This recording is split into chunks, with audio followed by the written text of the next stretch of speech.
Szerencsére ma is korán beértem. Továbbra is ostrom alatt áll a déli határszár. A migránsok hullámokban és nagy csoportokban próbálnak Magyarországra jutni. Nem jön a lift. A portás megint méreget. A hétvégén csak nem 1700 esetben intézkedtek a magyar hatóságok az illegális bevándorlók miatt. Már 2 hónapja járok be a szerkesztőségbe, de ő minden alkalommal úgy köszön, mintha most látta először. Ő ott. Mindegy. Kártya elő. Belépőkártya. Az én belépőkártyám. Magyar Hangok 4. emelet.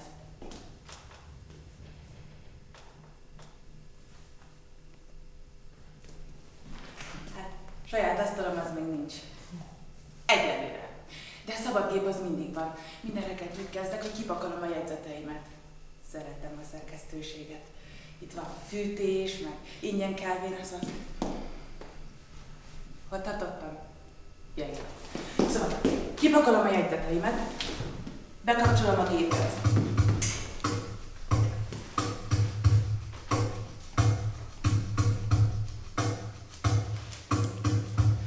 Amíg töltődik, kimegyek egy kávéért.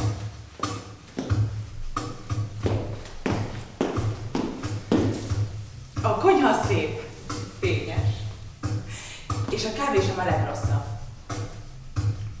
Próbálgatom. Ízlelgetem. Cukor! Egy kis cukorral feljavítom. Na, mi a helyzi, Emese? Csak nem kárrézgatunk. Hogy bent vagy ilyen korán? Illő. A másik gyakornok szőke, kékszemű. Én nem akarnám azt mondani, hogy idegesítő, de néha a legszívesebben hogy állsz az anyagoddal? Kész vagy már? Jól, igen, mindjárt kész. A jegyzeteid. Ja, jó neked, én azt se tudom, hogy miről írjak. A jegyzeteid. Villő. A jegyzeteid. Reggel még a táskámban voltak. Alig várom a következő szerkesztőségi ülést. Hát, ha megint kiemelnek valakit, igen. Lehet, hogy megint téged. Ja! Ne viccelj! Az biztosan csak egy egyszeri alkalom volt. Akkor a vigyorban a száján, hogy úgy érzem, nekem is kötelező mosolyognom. Olyan harsány ez a lány. Alig vagyunk itt pár hónapja, ő már is úgy viselkedik, mint valami várományos. Mintha őt már kiválasztották volna valamilyen pozícióra. Mintha mindjárt ő lenne a főszerkesztő. Na, azt azért csak nem. Mindenki, aki itt dolgozik, tisztában van vele, hogy Katalinnál, hogy Katalinnál jobb főnök nincs. Nincs. És nem is lehetne. Most is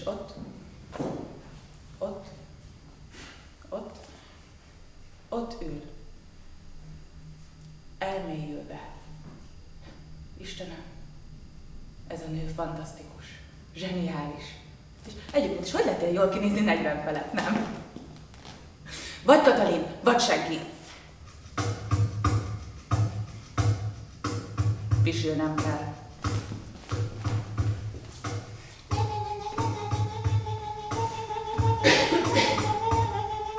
Villőt nehéz leállítani. És ahogy a mozgó száját nézem, nekem egyre jobban kell. Hallgass már! Bocs, Villő, majd később folytatjuk, most megyek. A szerkesztőség egyetlen gyenge pontja a WC. Ritkán takarítják.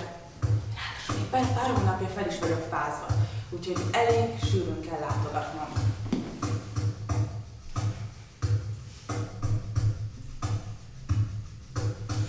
Utálom a felfázást. Szúrj, viszket, kellemetlen. Pisilés után a legrosszabb, mert olyan sokáig ott marad az az érzés.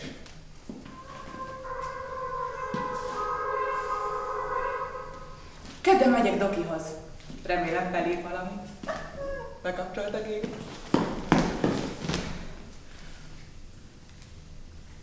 A jegyzeteim. Néhány hónapja.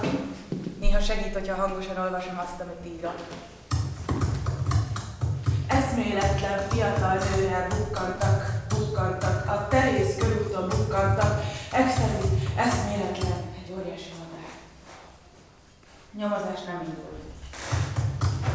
A terész körúton. Hát, itt nyilván nem olvashatok hangosan, mert mindenki hülyének nézne. Amúgy nem tudom, hogy miért, de nekem valahogy a beszéd aktusa segít értelmezni a mondatokat. Meg hát.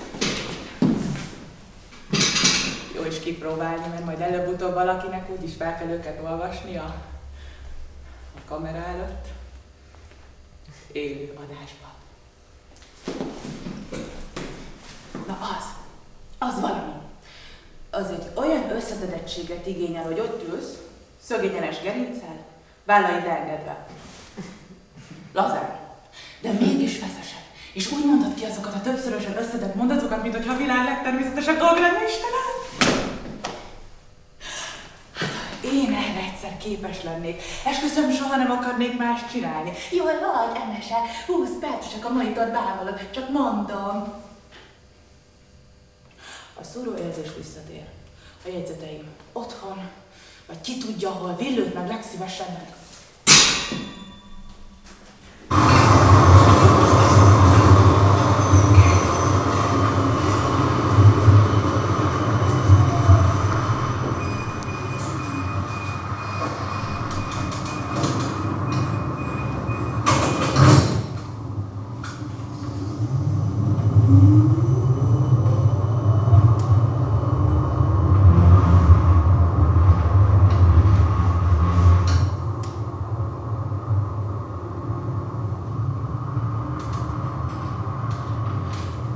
Tessenek leülni!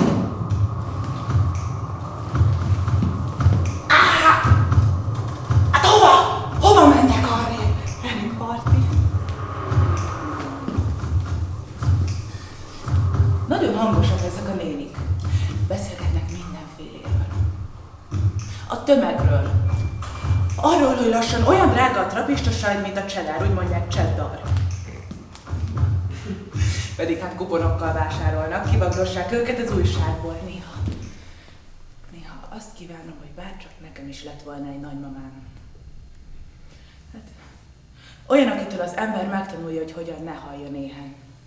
Aki húslevest főz, aztán az egész hétre való főtt kaját csomagol lefagyasztva. Természetesen. Nagyon kedvesek, meg szeretnek és jó szándékúak. Annyi már a külföldi, te, Marikám! Vasongalamból nincs annyi, mint külföldiből.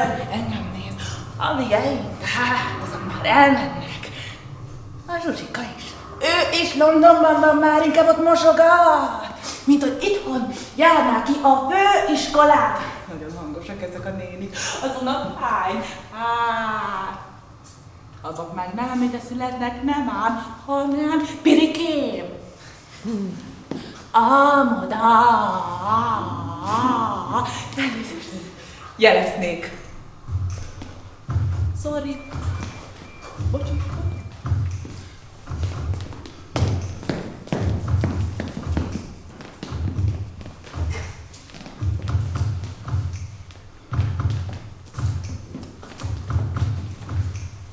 Nyugati pályaudvar, metróállomás.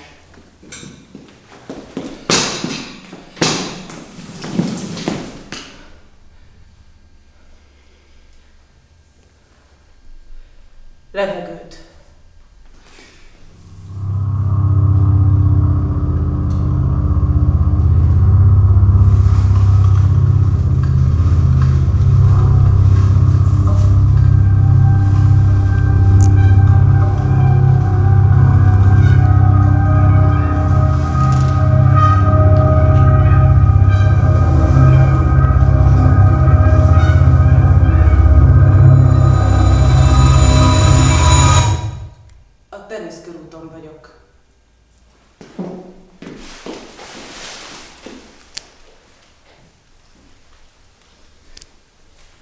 Álmomban hatalmas szárnyak sorgását hallottam.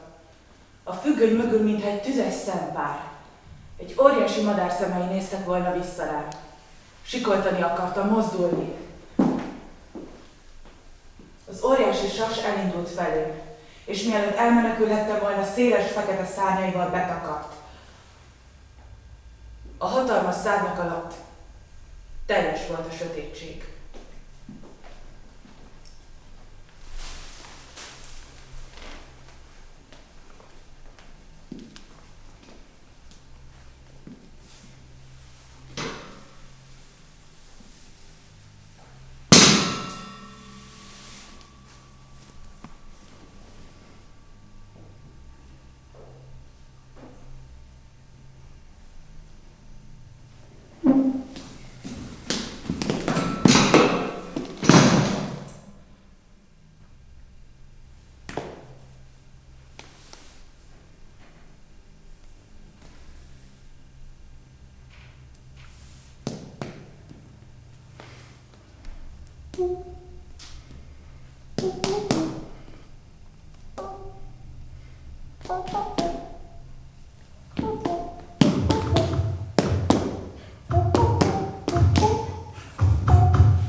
A lábam körül néhány kalap beszeget. Valaki elszólt egy fél sajtburgert. Micsoda pazarlás! Pazarlás! Hát ez Pazarlás! Külföldi pazarlás! De ez már tényleg nem vicces.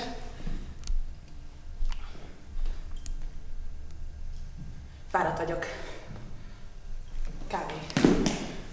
Kávéra van szükségem. De nincsen pénzem. Ciki lenne visszamenni a szerkesztőségbe egy kávéért. Ciki! Pazarlás!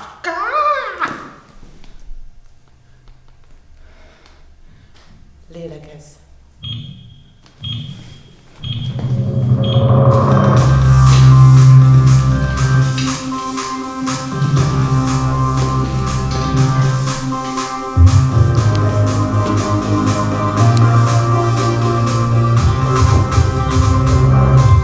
Köszöntöm kedves nézőinket!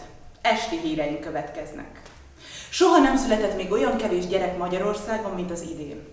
Derült ki a Központi Statisztikai Hivatal eredményeiből. A felmérések alapján látszik, hogy a születések száma több mint 12%-kal csökkent a tavalyi évhez képest. És mivel ez a szám nincs arányban a halálozások számával, többen is abéli félelmüket fejezték ki a felmérés végző kutatók közül, hogy a magyar társadalomnak komoly népességnövekedési válsággal kell szembenézni az elkövetkezendő években. A és kivándorlás, illetve a kevés házasságkötés mind hozzájárul az aggasztó eredményekhez, és komoly veszélybe sodorja hazánk jövőjét. A KSH eredményei egy jelentős felismerésre engednek következtetni. Egy nemzeti szintű összefogásra van most szükség, amivel a fiatalokat arra ösztönözhetjük, hogy itthon, az ország határain belül fogjanak bele a családtervezésbe. Ez jó. Nagyon jó. Katalin!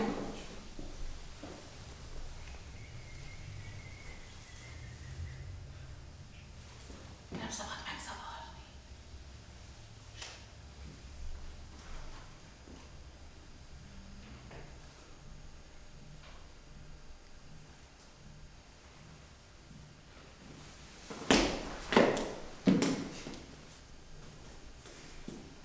Katalin!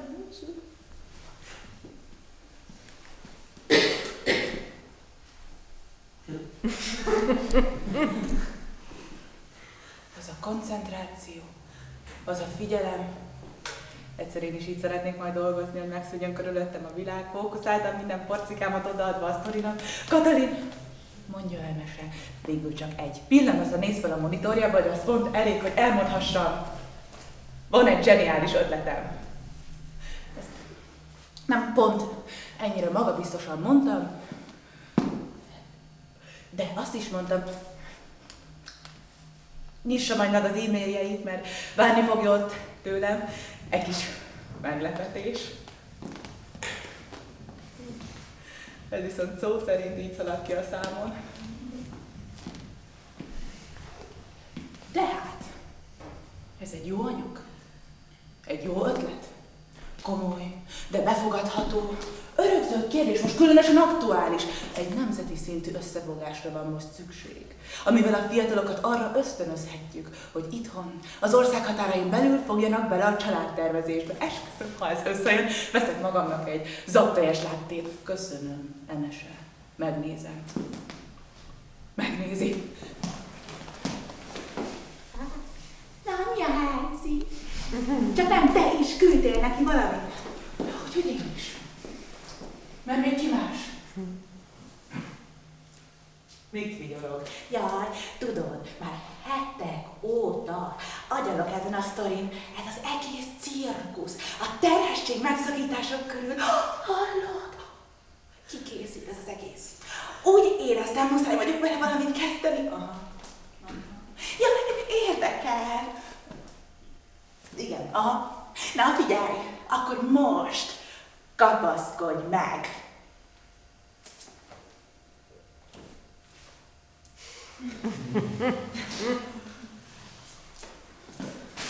Főcím!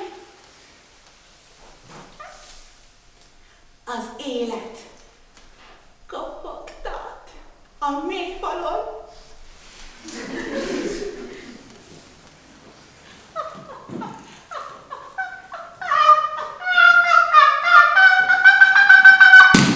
Látom, hogy mozog a szája, de nem vagyok képes befogadni az információkat, mert csak arra tudok gondolni, hogy egy jól irányzott ütésen úgy képen töröljem, hogy hulljanak ki azok az amúgy nem is olyan szép fehér fogad. Szerinted jó lesz?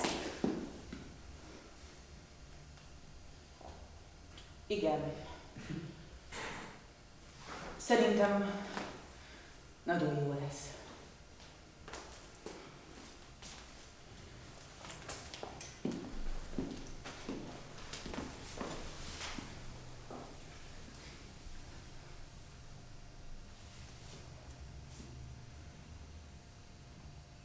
Villő.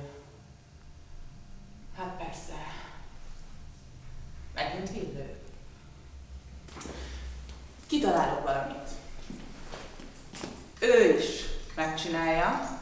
Eszembe jut valami az egyik nap, és ő pontosan ugyanazon a napon rohan Katalinhoz a kis ötletével. Az élet kapogtat a mélyfalon. Egy kajta vezet el benned, Villő.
Leszartak. Borzalmas élmény, amikor egy madár lekakil, ugye? De... hát, valójában ez nézőpont kérdése. Több. Nyilván egy kellemetlen helyzetről van szó. Ugyanakkor áldásról, mert hiszen a madarak nem véletlenül választanak valamit. Oka van.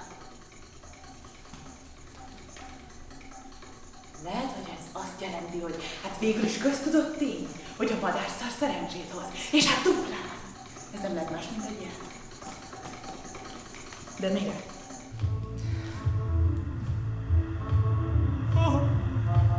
A riportra.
villő.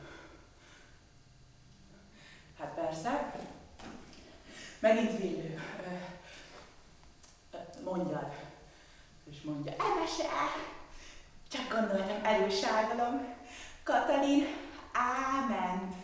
Mondott az ötletemre, azt mondta, komoly, aktuális a téma. És képzeld, azt is mondta, hogy is mondta? Ja, igen, azt mondta, hogy képernyőre való a riporter. Olyan valaki, aki képviseli a fiatal, magyar hangokat. Csak nem valami rosszat mondtam.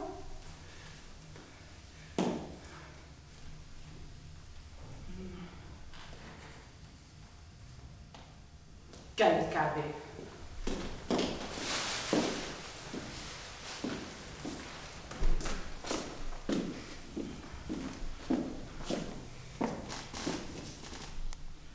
Baromi lassan halad a sor. Ugye? Máshogy kellett volna. Nem lett elég tökös. Nem lett elég konkrét. Rossz volt a téma? Vagy ez a szöveg egy nemzeti szín? Én tudom. Tele volt fölelszerkesztett mondatokkal, de mindig így szoktuk. Többszörösen összetett mondat, hogy akkor is hitelesen hangozzon, hogyha nem az. Pedig hát ráadásul ez az volt. Mit ronthattam el? 250. Többszörösen összetett mondat. 360, 380. Szép nagy a fejem. 500. De semmilyen presszóra nem elég. Aktuális a téma.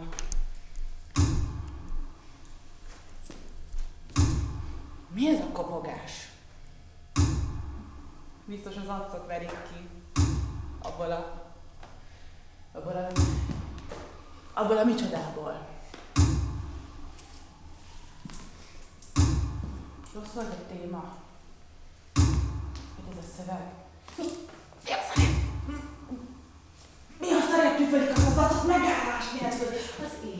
Az élet kopogtat a mélyvakon. De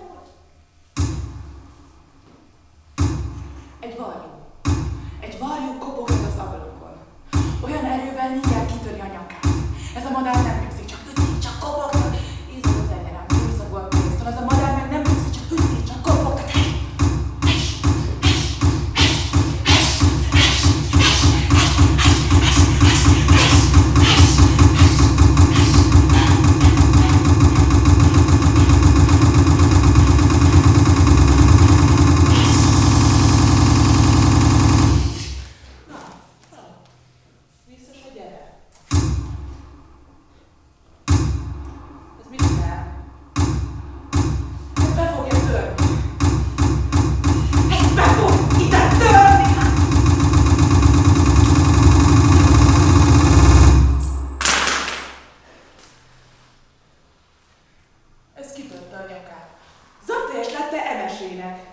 Aki a magyar hangokat képviseli.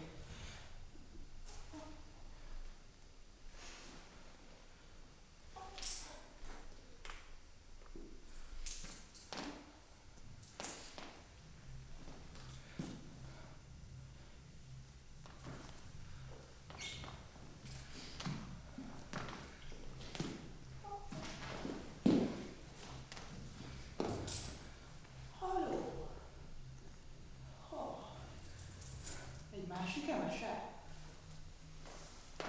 Elviszi az én zapteljes láttémat. De csinos. Kisimult, alkarján libeg a kézitáska. Csinos és kisimult emes elindul kifelé a kávézóba. Várjál!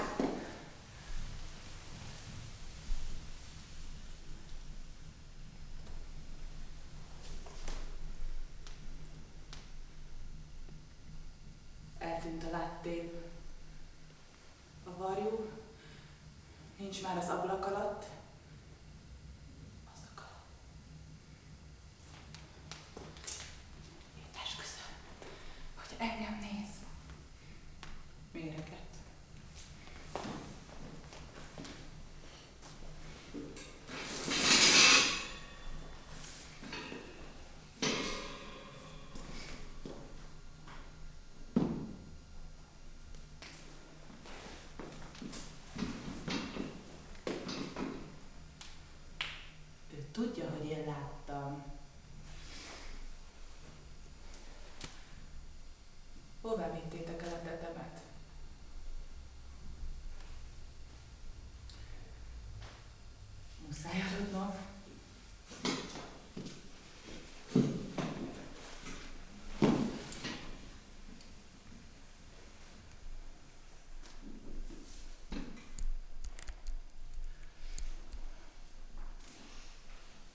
tudom, de őszintén szóval nem mennek túl jól a dolgok.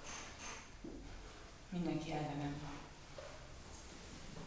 A nénik, a madarak, a portás a munkahelyemen csak néznek. És mindegyiknek olyan furán villan a szemem, pedig én csak a dolgomat teszem. Ahogy megbeszéltük. Láthatatlanul láthatóvá válni, nem különcködni, de kitűnni, vigyázni, mert aki eleve más, az nem engedheti meg magának, hogy hibázzon. Anya, hiányzol. Én csak azt szeretném, hogy olvassál nekem. Mesélj. Úgy, mint régen. Hogy vedd a kezedbe azt a könyvet, tudod, a régi mondákat. Nyisd ki a 16. oldalon, és meséld el nekem megint, hogy hogyan kereste Álmos vezér a magyarok új hazáját. Hogy honnan tudta Emese. Meséld el nekem megint, hogy miért lettem én is Emese. Hát, ha akkor jobban megértem. Mert most nem tudom. Most nem értem.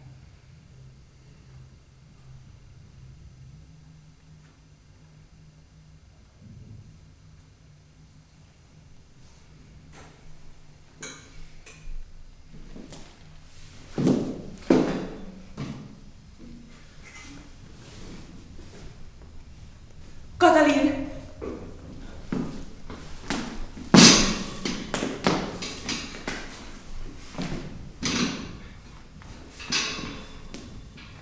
Lehet, hogy Villő csak blöffölt, és mégiscsak enyém lesz az anyag. Hát, mi másért hívott volna ide különben? Katalin! Emese. Köszönöm. Nagyon szép anyag lett. Ugye? Tudtam. Komoly, de befogadható, örömzöld kérdés. Ugye? Kérem, Villővel azért majd egyeztessenek. Szeretném, hogyha az olvasná fel a szöveget. Hogyan? Nem értem. Melyik részét?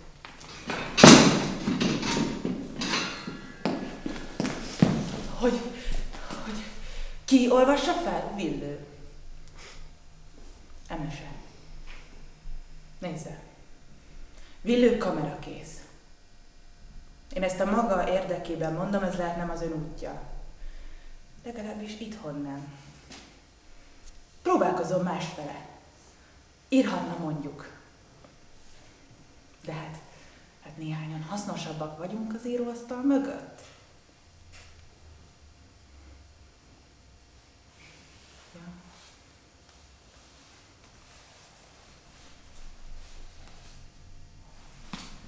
Jó.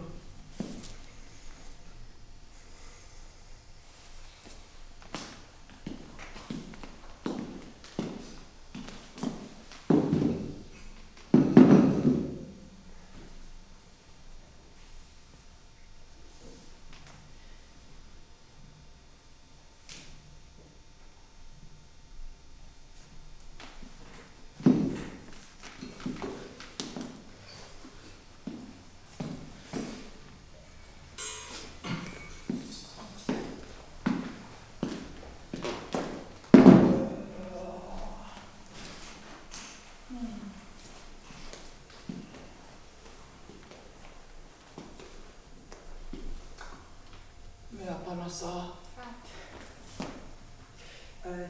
Viszket. Hol? Viszket.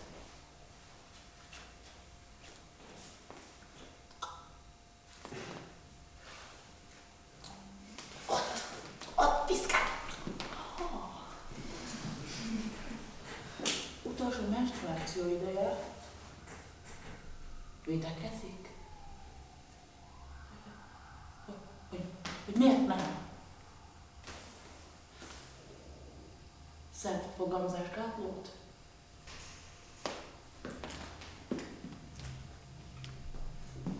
Miért nem? Jó. Tessék levetkőzni.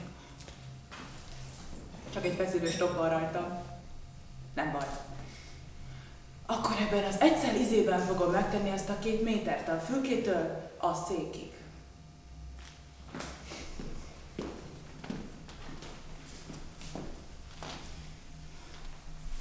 Felmászom. Egy kicsit csúszszak lejjebb. Még lejjebb. Még lejjebb. Még lejjebb. Még lejjebb. Hát másra a szádban ülök. De nem baj.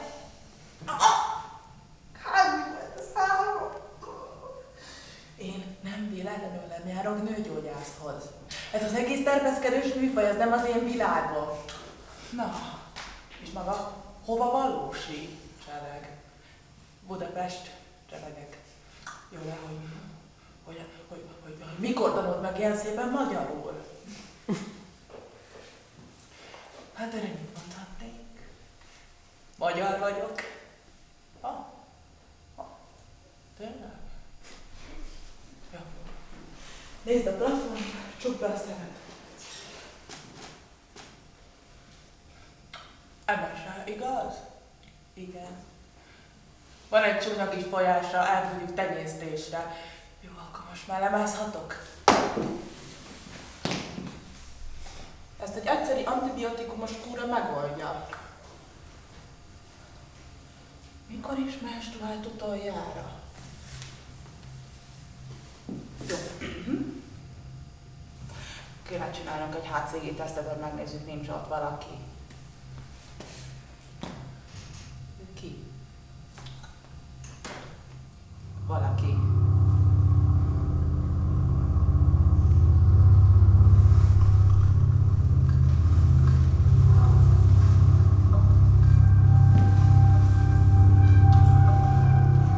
A HCG a beágyazódás során kezd termelődni. És a megtermékenyítést követő második hétben már kimutatható mennyiségben van jelen a vérben. Gratulálok! Maga terhes. De hát én hónapok óta nem voltam senkivel. Hogy váratlanul érte a dolog.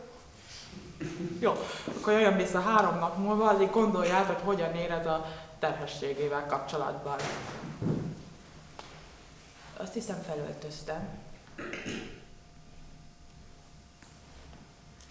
Majd kisétáltam a rendelőből.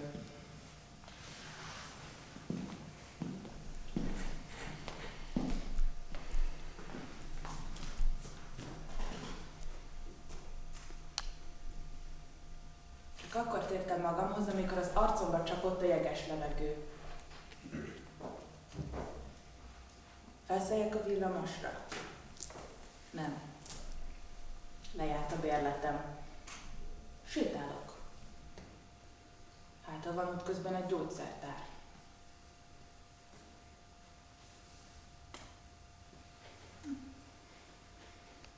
Alig bírok a járkán maradni.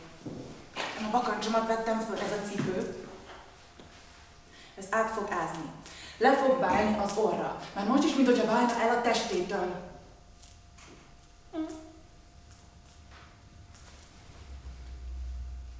Óvatosabban kell mennem benne.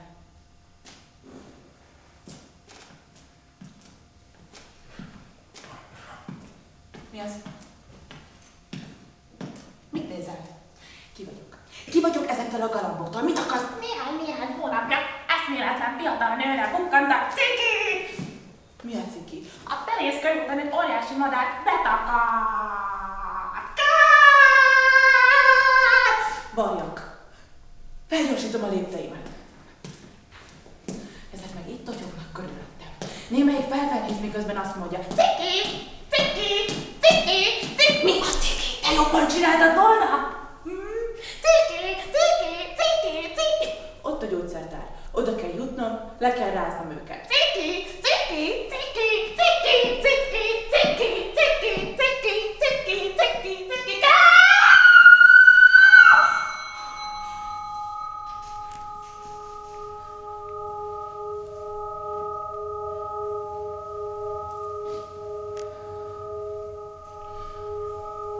A fehér padló visszaveri a világítást.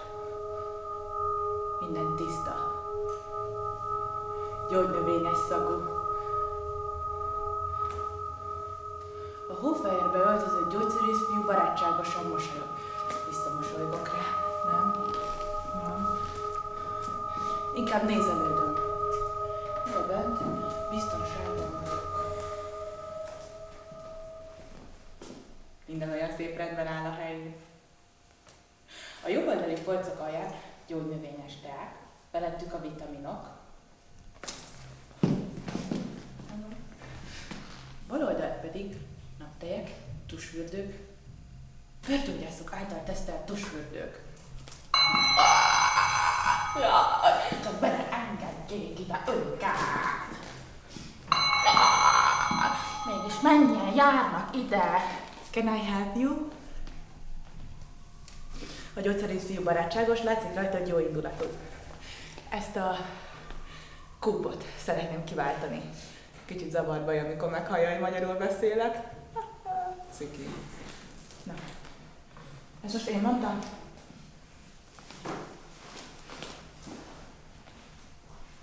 Ki mondta? Odakint gyülekeznek a galambok.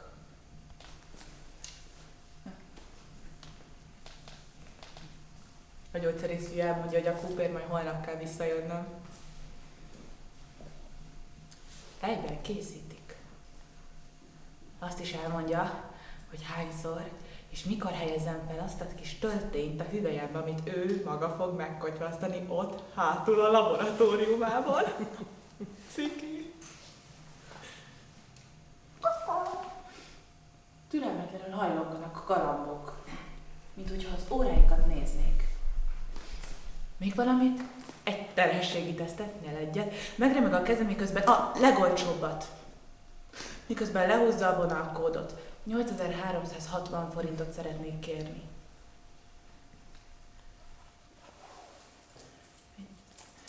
$8360 forint.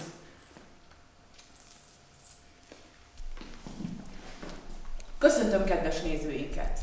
Ma az esti órákban egy zavart tudatállapotban lévő nő fizetés nélkül távozott az egyik belvárosi gyógyszertárból.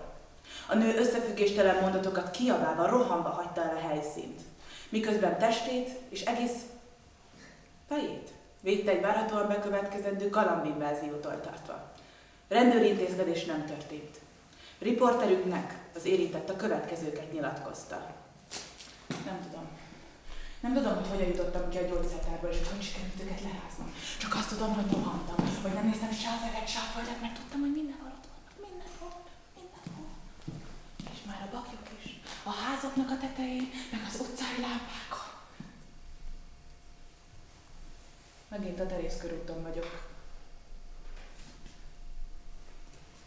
És csak a nagy szemeiket látom, ahogy néznek, és tudják.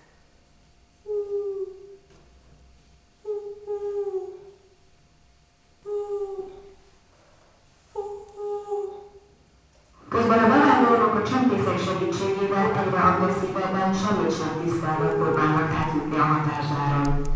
Most már az is rendszeres, hogy nem kövekkel, húságokkal és a portás furán néz. Vajon tudja? Jó napot!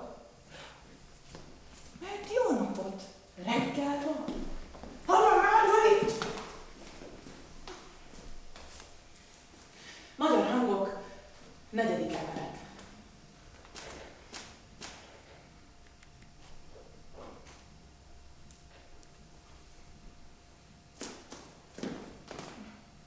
Védlő. Vigyorog, amikor meglát. Kávé? Nem. Nem tudom, hogy ilyenkor szabad, de úgyhogy inkább nemet mondok. Nem. Gyanús, hogy nemet mondok. Minden reggel kérek kávét, ezt ő is tudja. Tetőtől talpig végig mér, miközben elsétál. Ma olyanok is köszönnek, akik amúgy nem szoktak. Szia, Emese! Ha-ho, Emese! Jól vagy, Emese? A fejemben mindegyik mondatnak ugyanaz a vége. És a baba? Rákeresek az interneten, hogy lehet-e ilyenkor kávét fogyasztani.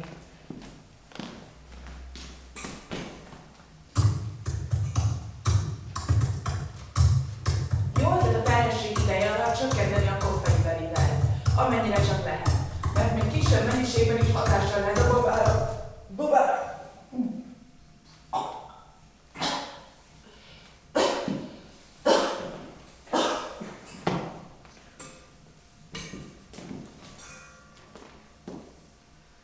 Jól vagy, Emese?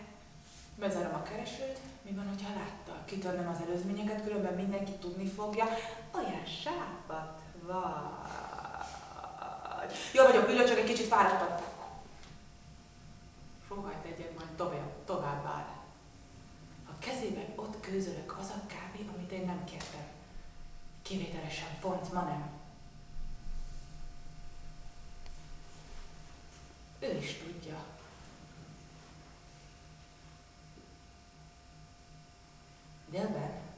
Délben úgy döntök, beülök. Megnézem a híreket.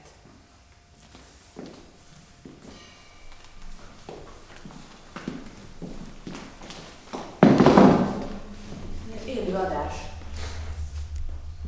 Ott van Katalin. Mosolyog. A hírolvasó kihúzza magát. Beszélni kezd. Ragyog a magabiztosságtól. Háború, olvadó jégsapkák, gyilkosság, vulkánkitörés. Hova esik a forint?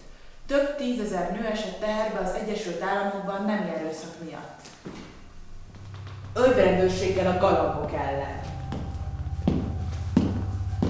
A kormány ragadozó madarak bevetését tervezi, hogy megóvja Budapest fontosabb műemlékeit és köztereit az elszaporodó madarakkal szemben. Lassan több a külföldi, mint a galamb. Paliból is nagyon sok van, és gyerekből.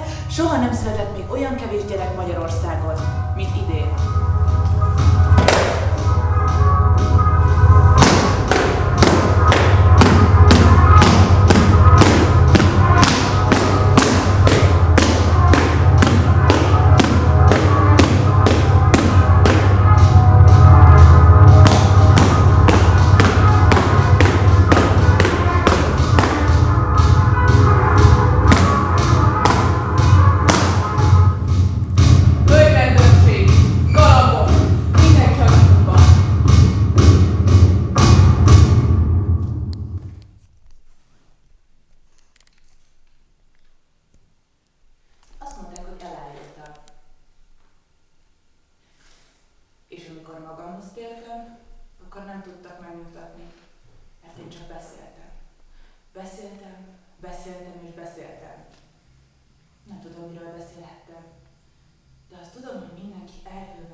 Úgyhogy kínok között feltápászkodtam, és kísérlettem a stúdióból.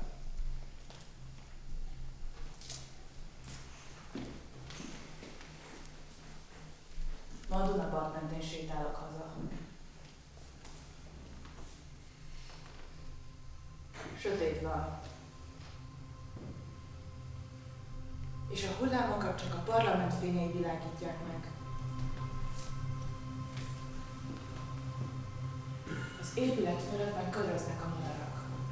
Várják a bogarakat, amiket oda csalogat a fény. Úgy köröznek, mint a sorok. Nagyon magasan van a Duna.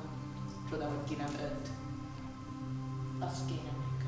Egy jó kis árvíz.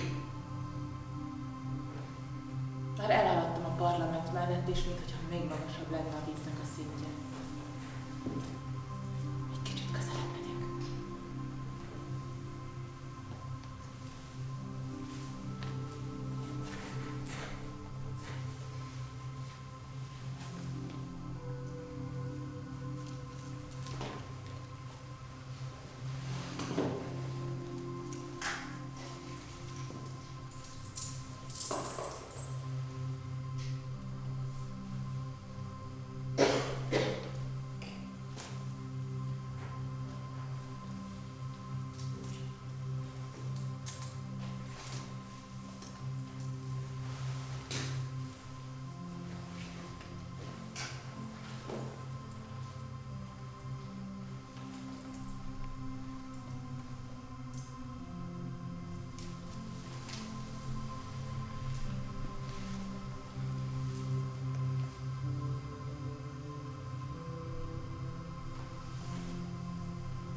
Ebben az aranyfényben olyanok a hullámok, mintha megrajzolták volna őket.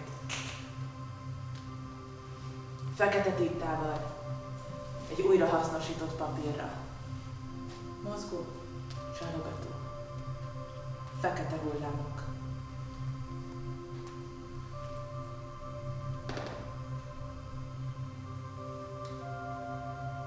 A fényben köröző madarak egy csoportba gyűlnek. Felém veszik az irányt. De lassan, elegánsan jönnek. Megáll az idő.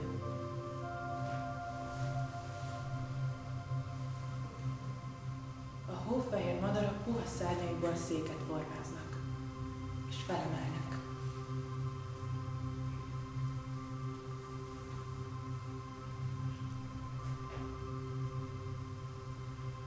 Alattam hever. Egész Budapest.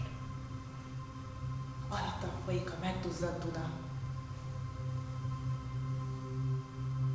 De mi történne, ha kiöntene a folyó? Éjszaka Láttam, ahogy egy csörgedező patak indul útjára innen a mélyemből. Láttam, ahogy kilép a medréből és ismeretlen tájakra téved. Hatalmas síkságokat szel át, majd folyóvá duzzad.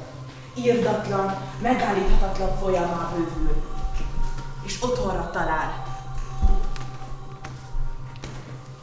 Egy bölcső alakú medencében.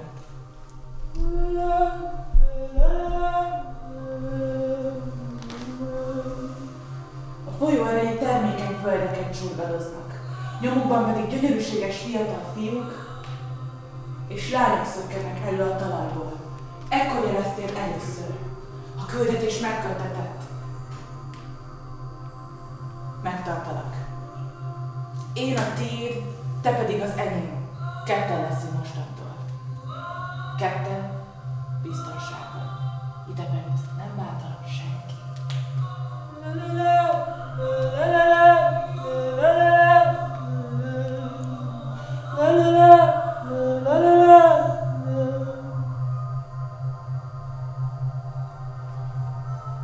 Szeretném, hogy tudd, egy ideig majd muszáj lesz határokat szabnom. Nem rosszból. Csak azért teszem majd, hogy megvédjelek. Mindenféle fájdalmaktól, veszélyektől, amik leselkednek rád. A fájdalom nem rossz dolog, én szeretném, hogy tudd, hogy ez nem a te hibád volt.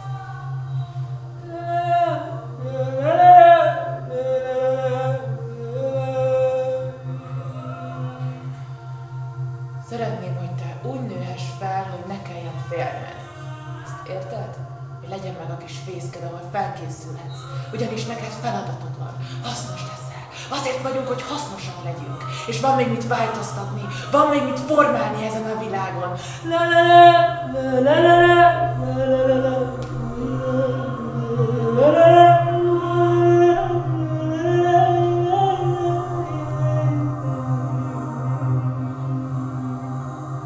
Hogyan?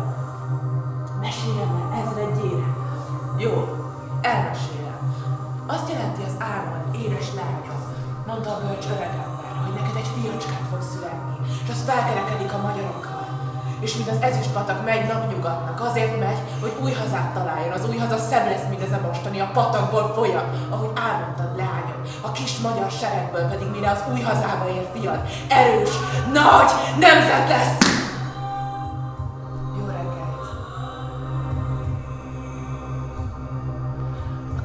Ajtaja csak úgy kívánkodik előttem.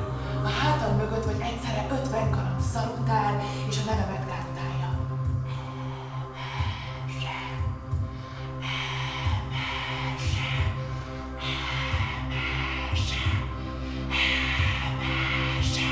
Vonulok. Vonulásomat pedig dobogás kíséri.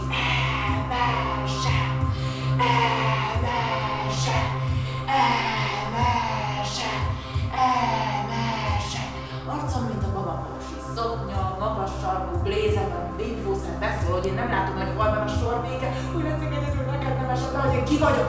Emese! Zabta és lente emesének. Emese! Emese! Az emberek arcán ámulata, hogy utat nyitnak nekem a kijárat felé. Emese! Emese! Kedves barátaim, indulunk. És minket kisebb Budapest, összes madara.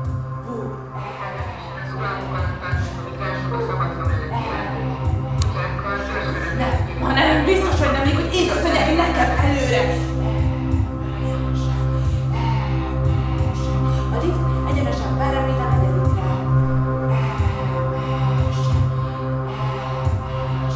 És amíg nyílnak az ajtók, én egyenesen szárnyalok a szerkesztőség felé.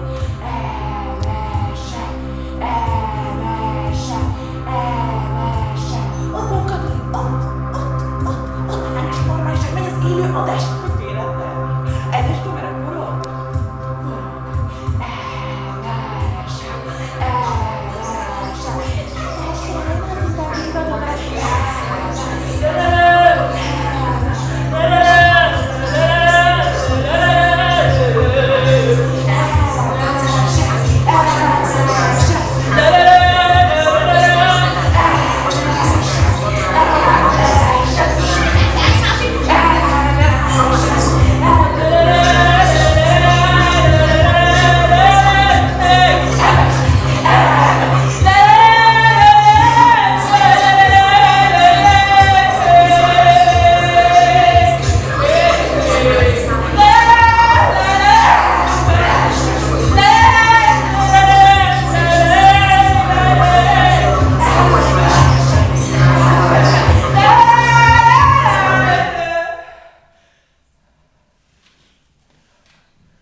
Imhol kerekedik egy fekete felhő, az alatt repül el egy fekete madár. Szállj le, madár, szállj le, hadd izenjek tőled. Apámnak, anyámnak, egyetlen hazámnak. Ha kérdi, hogy vagyok, mondjad, hogy rab vagyok. A világ kerekén én térdig vasban vagyok. Megunt a két lábam, márványkövet nyomni. Megunt a két kezem, hírharangot húzni.